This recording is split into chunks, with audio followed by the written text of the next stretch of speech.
अस्सलाम वालेकुम दोस्तों लास्ट वीडियो के अंदर हमने हल्दी के तिब्बी फ़वाइद के हवाले से बात की थी और कुछ उसके तिब्बी फ़ायदे थे जिनको बताया था। आज मज़ीद उसके जो मेडिकल फ़वाइद हैं उस हवाले से बात करते हैं। दोस्तों, हल्दी को दिल की बीमारियों के अंदर भी इस्तेमाल किया जाता है और ये बतौर प्रिवेंटिव मेडिसिन के तौर पर काम आती है। हल्दी जिस तरह एंटी बैक्टीरियल है, एंटी फंगल है, एंटी वायरल है, इसी तरह हल्दी जो है वो कैंसर सेल्स को ख़त्म करने के अंदर भी बड़ा अहम किरदार अदा करती है। और इसके अंदर जो करक्यूमिन एक कंपाउंड पाया जाता है, ज़्यादातर तिब्बी फ़वाइद उसी से हासिल होते हैं। दोस्तों, ये ब्रेन हेल्थ को सपोर्ट करती है। इसके अलावा ऑस्टियो आर्थराइटिस के अंदर इसका इस्तेमाल किया जाता है। इसके अलावा अंतड़ियों की सेहत के अंदर इसका बड़ा अहम किरदार है। दोस्तों, इसको डायबिटीज़ को मैनेज करने के अंदर भी इस्तेमाल किया जाता है। इसके अलावा ये हमारी इम्यूनिटी को बूस्ट करने के अंदर बड़ा अहम किरदार अदा करती है। उसके साथ साथ हल्दी को बतौर इन्फ्लामेटरी भी यूज़ किया जाता है। ये सोजिश को कम करने के अंदर भी बड़ा अहम किरदार अदा करती है।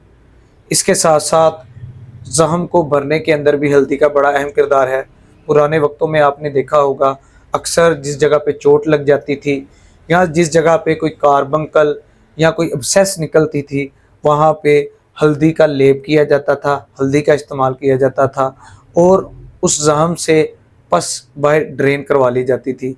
और इसी तरह बाज़ दफ़ा जिस जगह पे सोजिश होती थी किसी चोट की वजह से, किसी सॉफ्ट टिश्यू इंजरी के होने के बायस, तो हल्दी को उस जगह पे लगाया जाता था और उसकी सोजिश दिन ब दिन कम होना शुरू हो जाती थी। इसी तरह दोस्तों, ये स्किन की ब्यूटी के अंदर, ख़ुसूसी तौर पर चेहरे की ब्यूटी के अंदर इसका बड़ा अहम किरदार है। दोस्तों, जो एजिंग के असरात हमें चेहरे के ऊपर दिखाई देते हैं, हल्दी का पेस्ट अगर बना के इस्तेमाल किया जाए तो ये एजिंग के असरात आपके चेहरे के ऊपर कम हो जाते हैं। आपकी स्किन बहुत ज़्यादा सॉफ्ट, स्मूथी और बहुत ज़्यादा चमकदार हो जाती है।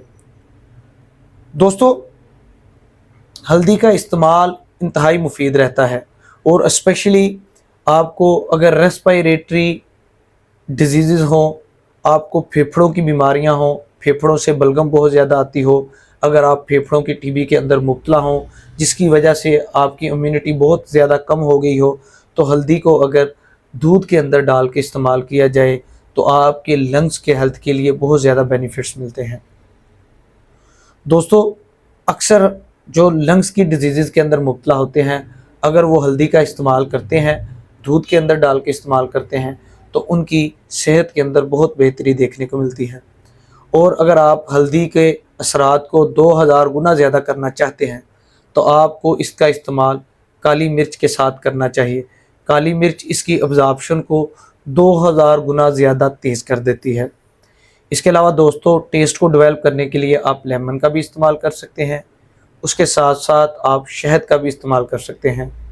आप इस तरह अगर हल्दी को काली मिर्च के साथ, लेमन के साथ, जिसके अंदर विटामिन सी होता है, वो भी इम्यूनिटी को बूस्ट करने के लिए बेहतर होता है। इसी तरह शहद बेहतरीन एक एंटीऑक्सीडेंट है, ये भी हल्दी भी बतौर एंटीऑक्सीडेंट होती है। अगर इनके साथ मिला के इसे इस्तेमाल किया जाए तो इंतहाई कमाल के तिब्बी फ़वाइद हासिल होते हैं। दोस्तों, मैं उम्मीद करता हूँ आपको ये वीडियो पसंद आएगी। अगर पसंद आए तो दोस्तों के साथ शेयर कीजिए। नेक्स्ट वीडियो के साथ दोबारा मुलाकात होगी। अल्लाह हाफिज़।